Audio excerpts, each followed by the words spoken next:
उत्तर प्रदेश शिक्षक भर्ती एक ऐसे कागार पर पहुंच जाएगी जहां तक आज आप उम्मीदें लगा रहे थे, उसके बाद आप उम्मीदें ना लगा के बस न्यूज़पेपर कटिंग में फिर आ जाएगा कि शिक्षा आयोग ने अधियाचन भेजा, शिक्षा आयोग ने ये भेजा, शिक्षा आयोग 2 साल पूरा करने वाला है, 24 महीने की सैलरी ले चुका है। आप सोचिएगा, आप पिछले 6 सालों से अपने घर पर बैठे हैं, आप खर्च तो कर रहे हैं लेकिन खर्च करने वाला पैसा नहीं कमा पा रहे। आपकी जो योग्यताएं हैं वो आपके पास है, लेकिन आपकी योग्यताएं सिर्फ और सिर्फ धरने में जाके बैठना, ये चिल्लाना योगी सरकार भर्ती दो, लेकिन योगी जी भर्ती नहीं दे रहे। अभी योगी जी की कोई भर्ती होगी वो तो आपको पता नहीं, लेकिन योगी जी की कोई रैली होगी, आप उसमें पहुंच जाएंगे करने के लिए कि हाँ, क्योंकि योगी जी का समर्थन करना है। ठीक है, आप नेता का समर्थन, लेकिन मुझे लगता है हमारे नेता को भी सोचना चाहिए कि जो हम पर परिस्थितियां गुजर रही हैं कि हम अपना घर कैसे चलाएं। एक रोड पर जाते टाइम अगर कुछ खरीदना हो, गर्मी में अपने लिए कुछ ठंडी चीज नहीं खरीद सकते, बारिश में छाता नहीं खरीद सकते, सर्दी में एक बढ़िया सा कोट नहीं खरीद सकते,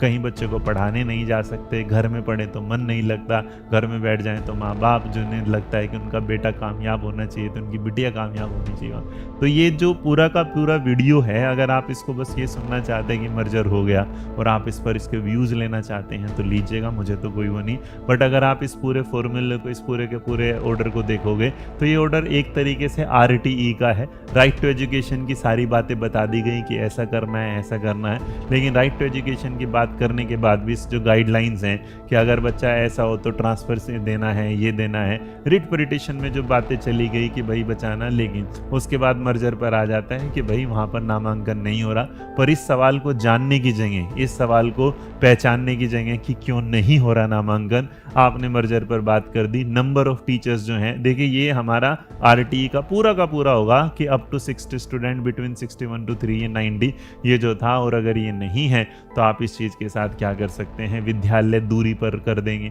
मतलब जो 1 किलोमीटर दायरा था, बिल्डिंग, ये पूरा का पूरा अगर आप पढ़ेंगे तो ये ऐसा समझ लो जैसे RTE तुम खोल के पढ़ रहे हो। हर लाइन उसके सेक्शन की बता दी गई, सेंट्रल गवर्नमेंट के काम बता दिए गए, लेकिन इसमें कहीं भी कुछ भी इस तरीके से नहीं, एक सॉल्यूशन नहीं दिया गया कि आपको कैसे इस चीज़ से निमटना चाहिए, इस चीज़ का सॉल्यूशन निकालना चाहिए। तो बस मैं तो यही बोलूँगा कि खबर ही अगर आपको चाहिए थी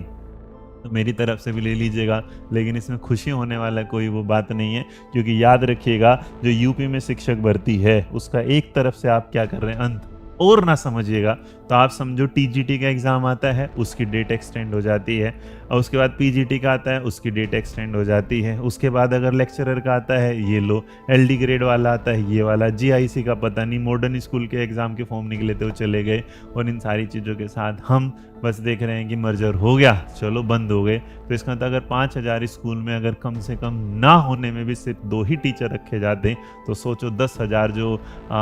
अध्यापक बनने वाले थे उनके लिए रास्ते क्या हो गए, बंद कर दिए गए हैं। उस स्कूल में अगर 10,000 टीचर होते तो इसका मतलब उसमें काम करने वाले 2 कोई ना कोई एम्प्लॉय वैसे भी होते। तो आप सोचेगा बेरोजगार मतलब रोजगारी जो है वो बढ़ी है कि रोजगारी जो है वो घटी है। तो इन शॉर्ट कहते हैं बेरोजगारी क्या है, बढ़ी है, और वो बढ़ ही रही है। तो आप अपने घर में बैठे हैं और आपके पास अगर BEd की, डाइट की, BTC की डिग्री है तो आप उसे देखते रहिएगा, क्योंकि देखते देखते शायद वो भी एक दिन क्या हो जाएगी, कागज़ का वो जो पन्ना है ना वो एक दिन में ऐसा गल जाएगा कि उसका नामो निशान मिट जाएगा।